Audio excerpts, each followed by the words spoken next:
I awoke to a cacophony that filled the hall, of glasses too large and talk way too small, of jokes crude and vulgar and stories flamboyant, traded for laughter just as cheap and abhorrent. Smokers busily chaining one light to another, killing themselves with one end, everybody else with the other. But the smoke stung my eyes as I breathed in vain, and the drink tasted stale and just clouded my brain. The talk and the gossip, so exceedingly small, died in my ear, and reached my mouth not at all.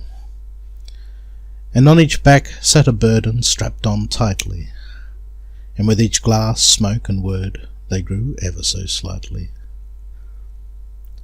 "'Tis not you, but this pointless death, I fear. Can anyone show me the way out of here?" But all were besotted and blurred of eye, save one of sober manner, who smiled and said, "Aye." He was a man with a burden exceedingly scant, and he gave me a book, and lit me a lamp. "This book will guide you, and the lamp keep you safe from pitfalls and stumbling blocks and the snares of this place." "Come," I said, "I've seen how they laugh and deride. You deserve better than that. Come with me outside." But he just smiled and warmly took my hand in his too. "Soon, but for now, there are more here like you." So I left him there with his books and his lamps, and discovered the door and learned the secret of its clamps. Outside, other doors stood wide and ajar, from the outside at least, not a lock or a bar. Some flashed neon and some bright gaudy colours, some sprouted spruikers and the fleshy antics of others. Some looked like pubs and some looked like palaces, and temples and churches and red-lighted fallacies. But the book said, "Ignore them, for none that you see can keep you safe. Look only for me." So I passed all of these, though some slower than others, and some who would have stopped me and made me their lovers.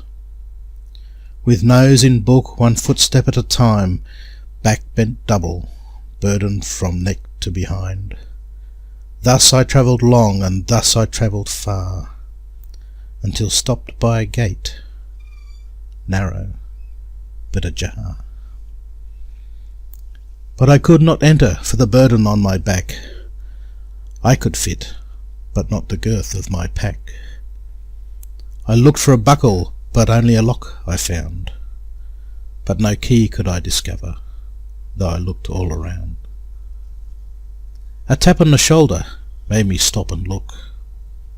"Hi, my name's Peter. I'm in the book." Now this gate has really been opened to all, but as you can see, they must first make a call. The one with the key waits by the cross on yon hill. It costs his life blood, but help you freely he will.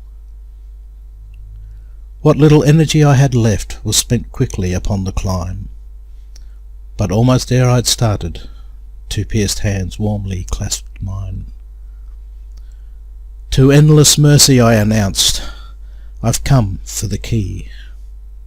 Mercy smiled and mercy spoke.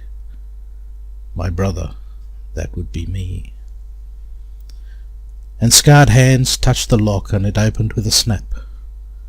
But my burden sat unmoving in its niche upon my back. Unlocking is the easy bit. My sacrifice made it so. The real question is, are you ready to let it go? Then I began to understand the secret of the gate. This burden was everything I had, and none could I take. Sins mixed with dreams, and pride alongside shame, good deeds and bad deeds and reputations all in vain. None of it mattered the other side of that gate.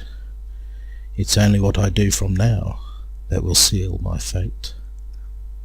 So with all my might I shucked and I shook, as I watched him enter my name in his book. And when the time comes, I'll fit through heaven's gate, as Jesus helps me unload all the things I can't take.